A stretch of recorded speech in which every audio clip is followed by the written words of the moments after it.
Hi everyone, my name's Stephanie and this month's theme is Spice It Up. So today we're going to be making these tasty, blenderless strawberry cinnamon smoothies. This recipe is great because not only is it delicious, but it's also incredibly healthy. Strawberries and apples are rich in vitamin C, while cinnamon is rich in antioxidants that can help protect your body. This smoothie is a great way to introduce new flavors such as cinnamon to kids. For this recipe, we are going to need half a cup of low-fat strawberry yogurt, a half a cup of unsweetened applesauce, a half a cup of apple juice, and half a tablespoon of cinnamon. To make this blenderless smoothie, we just need to combine all of our ingredients in a cup.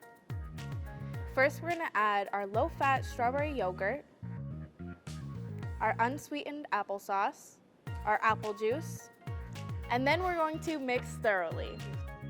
After, you can add in your cinnamon on top and mix again.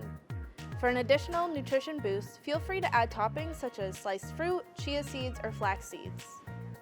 This recipe can be part of an on-the-go breakfast that can also protect your body during this busy time of year. This recipe costs us under $6 to buy all the ingredients, but only less than $1 per serving. Thank you so much for watching this video. Be sure to check us out next month for our next recipe.